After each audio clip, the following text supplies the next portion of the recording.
Last time in Dragon Ball Z! Really? What? I always wanted that joke. Okay. I gotta let that slide for now. Scene. Like, seriously. Anyway. So, what next on the next video? Well, let's see.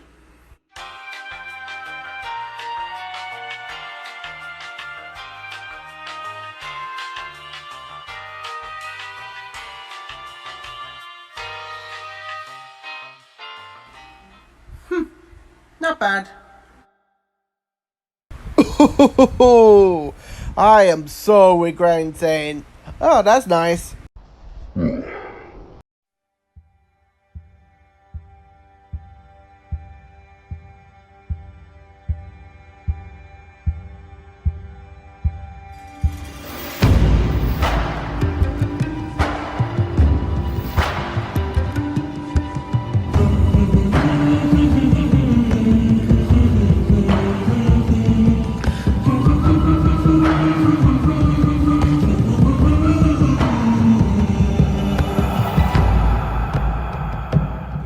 Hey guys, a.t.l here. Welcome back to another episode of Pokemon WTF Moments, and I'm so sorry to my notification squad. I'm sorry this video didn't come out on time. If you're watching it later and it's not the day of release, it doesn't really matter, but to the notification squad, I'm so sorry that I could possibly let you guys down. But granted, today's episode of WTF is a very difficult episode because it's one that I absolutely despise. I hated this episode growing up. I thought it was boring, and nothing's changed in 20 years. I still don't like this episode, but I'm gonna cover it because I'm just that nice to you.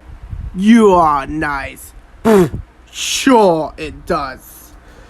Of course, if you're ready for more WTF moments, make sure you hit that like button. Let's go for 1,000 likes if we can. A couple of the WTF moments have actually hit over 1,000 likes. That's kind of impressive. Let's see if we can do it again. And of course, hit subscribe if you're new so you never miss an episode. But without further ado, let's have a look at the WTF moments for Pokemon Season 1, Episode 20, The Ghost of Maiden's Peak.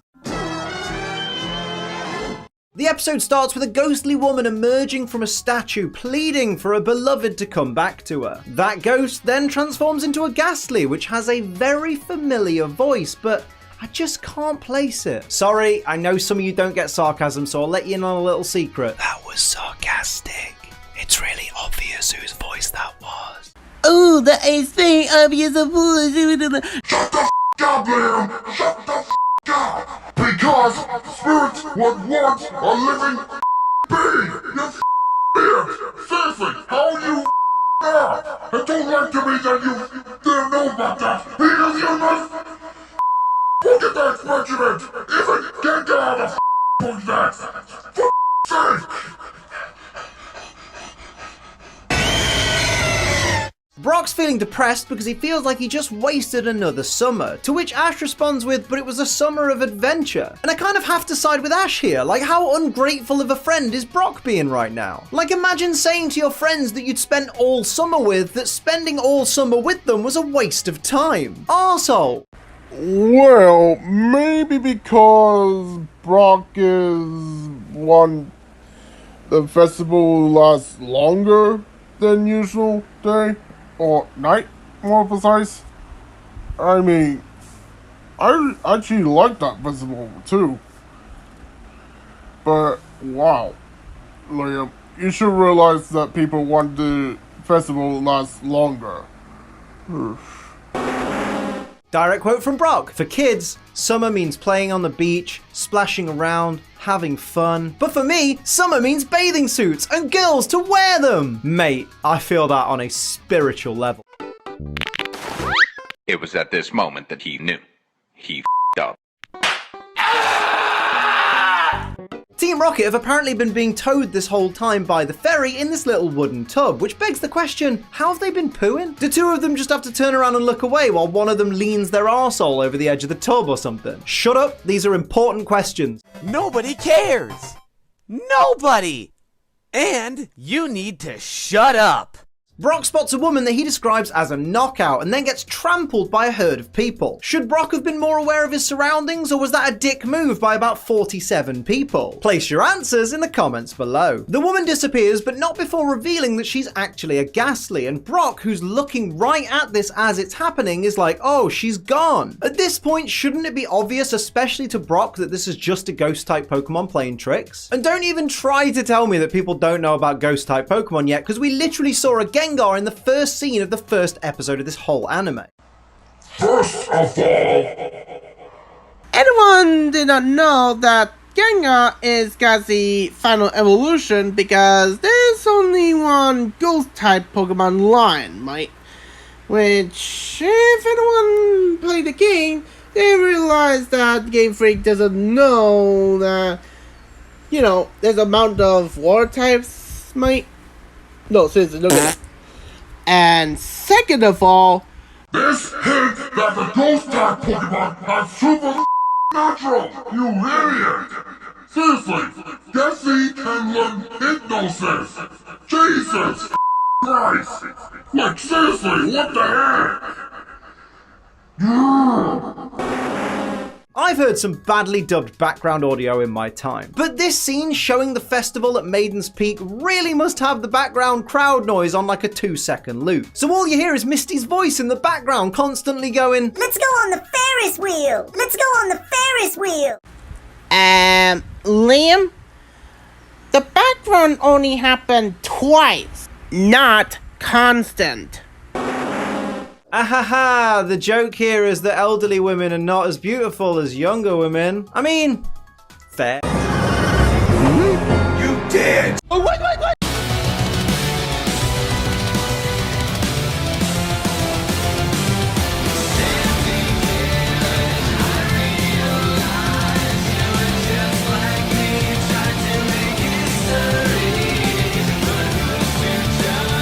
After being told to beware of a beautiful young woman or else he'll meet a cruel fate, Brock says, oh, I have to meet her. Mate, what part of cruel fate do you not understand?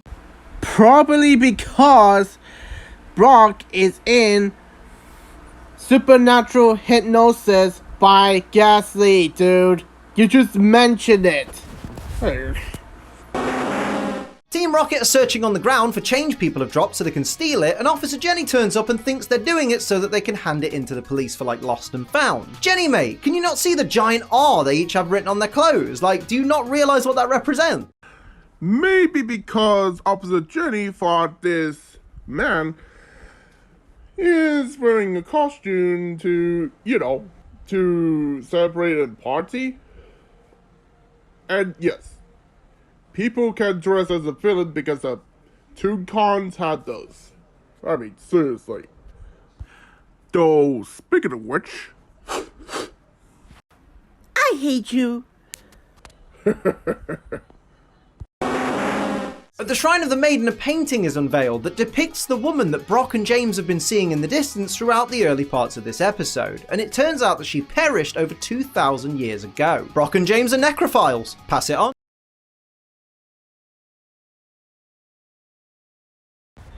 Well, actually, people can be confirmed necrophilian if they did not know the people that fancy is dead. Shut up, it's my series. Yeah, sure it does, buddy. Sure it does. But seriously though, Liam, don't do like similar sense and think what satisfaction is.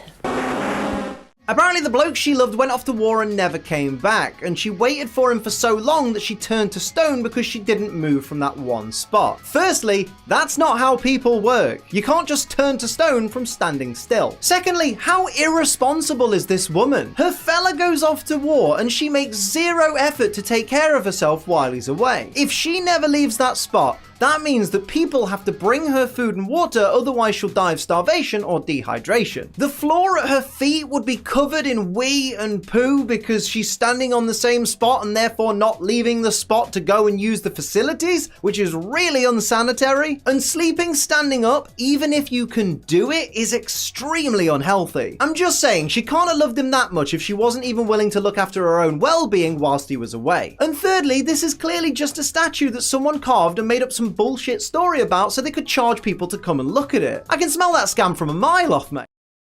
You f***ing idiot.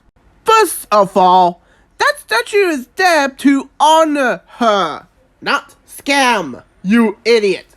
Seriously, did you forget that man who just said she was 2,000 years ago? Meaning people make that statue to honor her, you idiot. Jeez. Second of all, really? You had to insult their love? Their strong love, mate? Jesus Christ. And I'm not gonna banter around like a freaking maniac. Jesus. And thirdly, Nobody cares.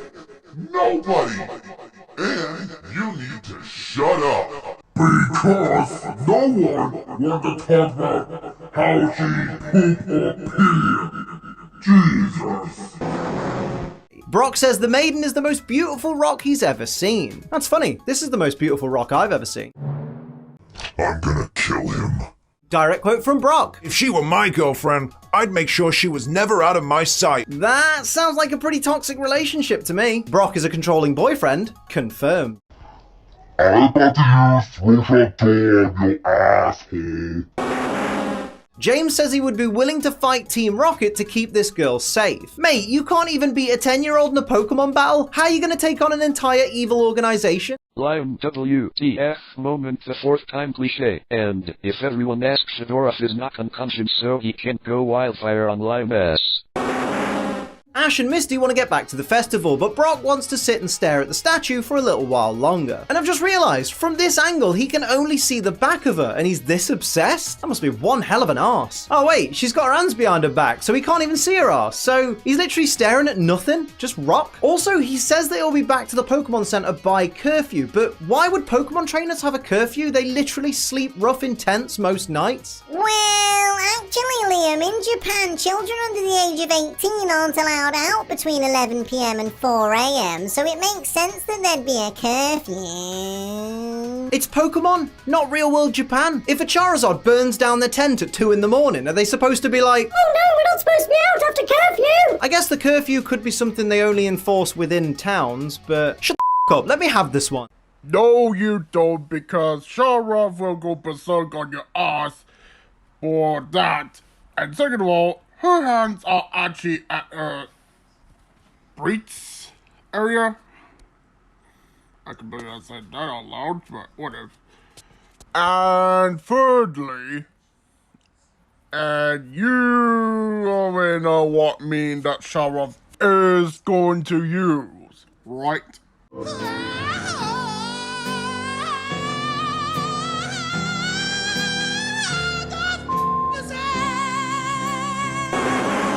This Pidgey clock yells, 11 o'clock! Curfew time! Curfew time! what good is that? If you're already indoors, you don't need to know if you're out after curfew because you're in. You're in. Ew, gross. And second of all, really? You don't have your own long clock that had the same mechanic as that a clock does? Even though you do have that on your phones? Seriously, what the heck? Curfew time! Curfew time! Curfew time! Curfew time! Curfew. Yeah, it was annoying, but still. Nurse Joy grabs Ash before he can go out to find Brock and tells him staying up late can make you irritable. Sounds like she's the one that stayed up too late to me. No, Nurse Joy is like a mother figure to Ash, who tried to find out what happened to Brock, but Nurse Joy tried to put Ash into bed because the courtesy thing. You know, the sin we just mentioned before?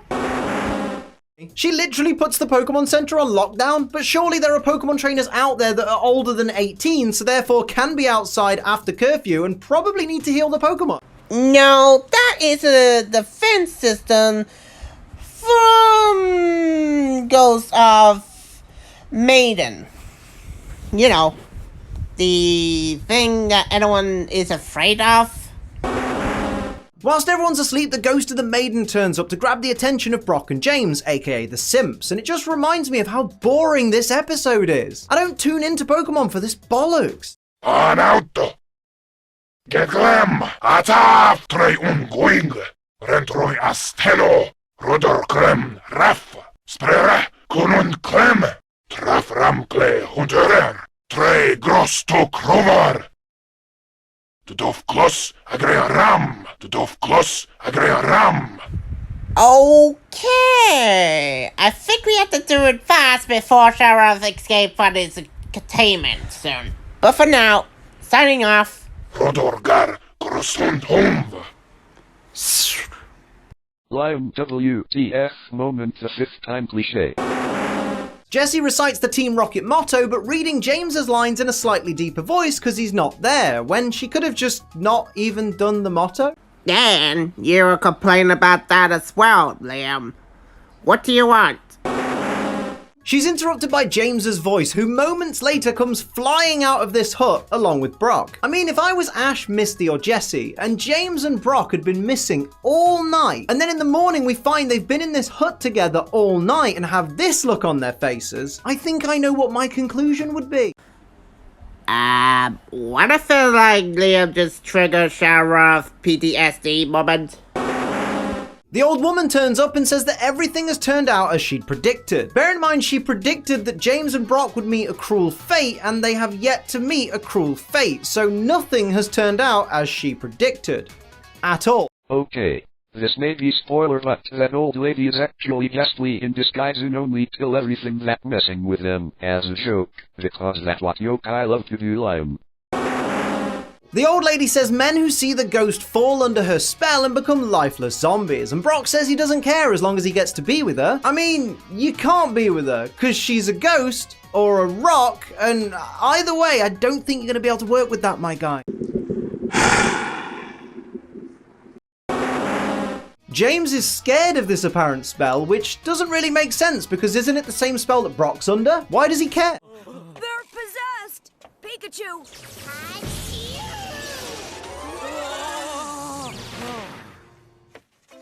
Who am I? I am Brock. Brock's back! I'm James from Team Rocket. He's back. But not to normal. Apparently, these anti-ghost stickers will solve the problem, but they have to be paid for. I knew it! I knew it was a scam! Didn't I tell you I knew it was a scam? I see through everything. Except with this eye. This eye's lazy. Oh god, I see why Sheriff go berserk on this one.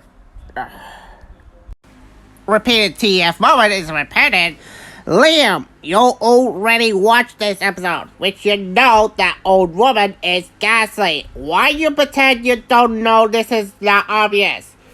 Seriously, what the heck? Jesus. And yes, the content didn't know, but the audience do. After rewatching this episode, jeez, why are you acting like a buffoon that doesn't know that? Are you a YouTuber who is serious or not? Eesh. The gang start by sticking these stickers all over the hut, but why has no one thought to do that before if it's so effective? I would say, but we both know you're not gonna do that. So instead, I'm chalking this up as needless fluff in an already A Japanese anime review!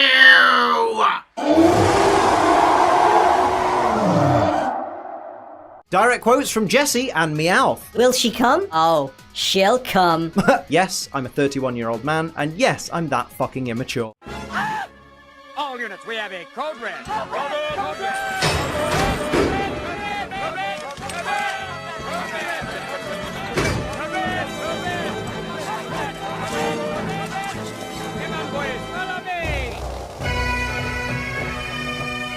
Cavalry!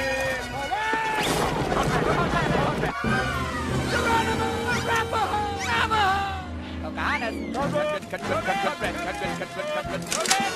not attempt to move or we'll be shooting ourselves.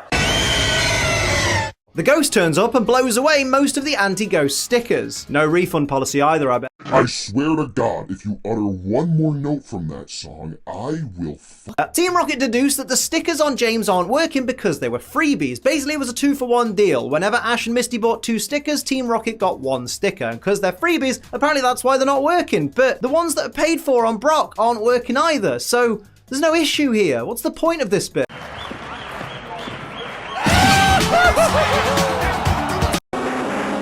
James doesn't want to go with the ghost, so Jesse fires a bazooka at it. It's a ghost. A bazooka's not going to bloody work, is it? I mean, it does make a drop him, I suppose, but still.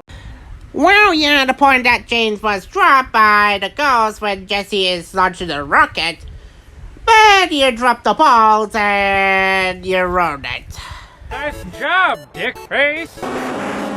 Jesse wants to defeat the ghost and break the spell on James, not because she cares about James, but because she's pissed off that the ghost isn't an independent woman. I mean, I'm pissed off too, but that's because this show's called Pokemon, and so far this episode's had fuck all to do with it. You know what else has nothing to do with Pokemon? G-Fuel! The ghost makes these ghostly skulls appear, and the Pokedex has no information on them, surprisingly, and that's just my point about the whole episode, is just so little to do with Pokemon until right at the very end, which we'll get into in a minute, but damn, I hate this so much. Okay, Liam, we get it.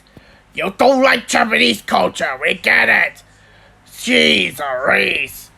But seriously though, you should have amazed that moment that the ghost used scary face. Seriously, what the heck? Ash finally points his Pokedex at the ghost of the maiden, and the Pokedex reveals that it is in fact a Ghastly, and we all knew that up to this point, but the characters for some reason all forgot that ghost-type Pokemon were a thing. This is a perfect example of dramatic irony done wrong, because yes, the audience knew something the characters didn't, but also in that it made all of the characters look incredibly stupid and uneducated. The characters in Pokemon just can't forget that an entire Pokemon type exists. You know, at some point in future we will quit from YouTube if Liam keeps this up, but anyway, yes, Ghastly line is only one with ghost type in Gen 1, but this doesn't mean this episode show don't have Asian folklore inspired by like Kitsune Bakuniko Baku and etc. etc. Shut your damn hole! And don't be a sore loser! Of your food. Direct quote from Dexter. Ghastly, a ghost Pokemon. It is usually invisible. No, it fucking isn't. Well, actually, Liam, in the Pokedex in Pokemon Red and Blue, it does say that Ghastly is almost invisible. Last time I checked, almost didn't mean usually. It means almost. Oh look, the old woman was ghastly too. Wow. Is this episode over yet? No. Apparently you've still got 20 slides to go. Okay.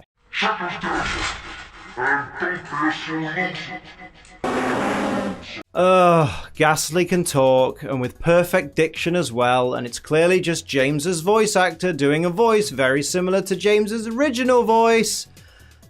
I remember cringing at this hard, even as a kid.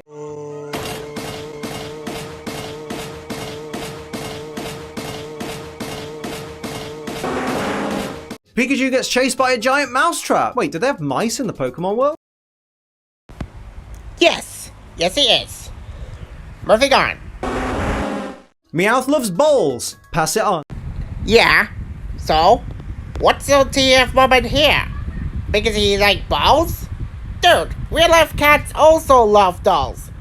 Jeez, Reese.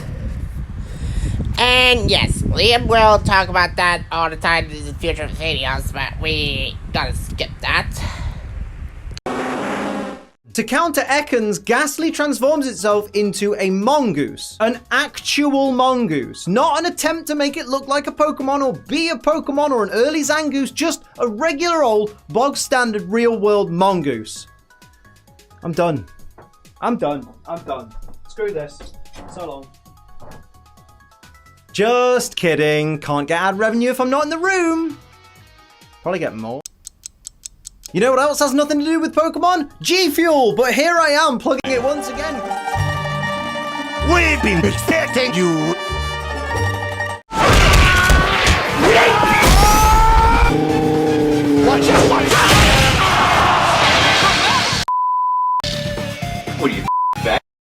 Coffin goes to use poison gas and gets stomped on by the mongoose, who is now wearing a gas mask. However, if the mongoose is actually Ghastly, and Ghastly is a poison-type Pokemon, why would it need a gas mask to protect itself against poison gas? It's immune. Poison-type immune, poison status effects, yes. Poison-type immune, gas smell, no. Ash sends out Charmander and Ghastly transforms itself into a fire extinguisher. This whole section is literally just that one scene at the start of Toy Story. I brought my attack dog with a built-in force field. Well, I brought my dinosaur who eats force field dog. You dead boy. I figured out who Ghastly sounds like. Do you remember that Kazoo Kid video that went viral? Yeah, he sounds like the pretend spirit from that. It's not a good thing. Lies and slander! Hey look, they did the fusion dance. And now he doing TF moment at the fusion? Really? Me? Seriously? Apparently this is Venustoise.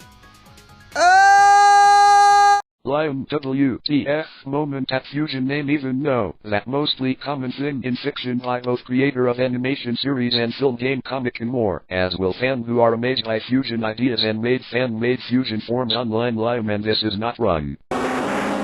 When all seems lost, Misty pulls out a crucifix, which has no effect on Ghastly because Ghastly is a Pokemon and not some weird demon from Christian folklore. The Palvargis compels you. The Palvargis compels you. Ghastly freaks out when the sun comes up and says it's time for me to go until the next festival, but the sun will go down again in like 12 hours. Why not just wait and come back then? I will be unstoppable! Time you saw the light, freak!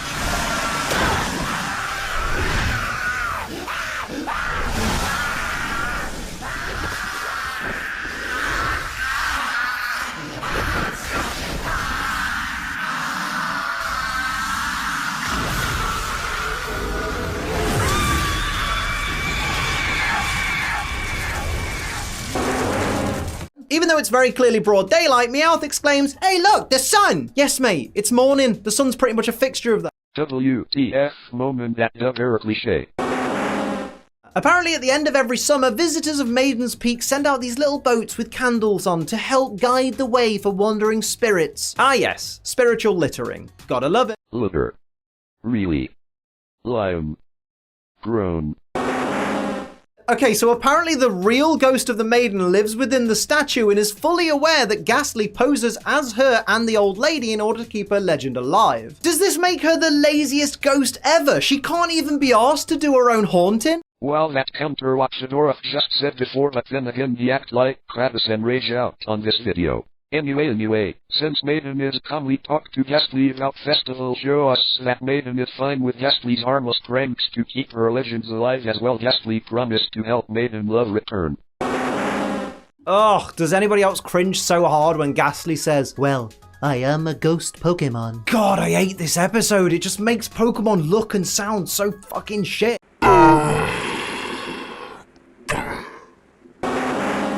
Direct quote from Brock. If only you were 2,000 years younger. Yes, and not a rock, and not a ghost, and also not in love with another dude. Oh no, another moment Pokeshippers swear by. All because of the way Ash reacts to Misty. He must really be in love with her. When in reality, he's probably just thinking, the fuck have you done with your hair? Oh, but Misty asks him to dance. Yeah, and Pikachu literally a moment later. And then she dances near him. Not with him, just amongst a group of other people who are also dancing. It ain't that deep, lads. Sorry. Lion WTF moment at Ash Misty shipping at this scene. That worth this many sins. According to the narrator, since summer's over, Brock won't get back to the beach until next year. You do know how beaches work, don't you, mate? They are there all year round. It's not like they pack away the beaches and pop them into storage at the end of summer. Beach. Festival. Lion. You stupid idiot. And it's over! I never have to watch this episode ever again for the rest of my life! Look, I appreciate them trying something different, but when it comes to Pokemon, I want the focus of the episodes to be on just that, on Pokemon, not some random ghost of some woman. Plus, in this episode, when we finally got to a Pokemon battle, the Pokemon they were battling wasn't even using proper moves. It was lame, it was boring, and I hated it. Now I get it, some of you would have really enjoyed that episode, and that's great. It must be really empowering to be able to stand up and tell the world that you have no taste. You stupid idiot.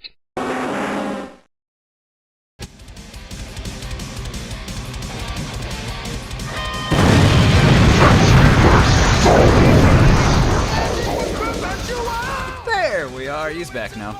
You guys do the entry without me. Yeah. God damn it.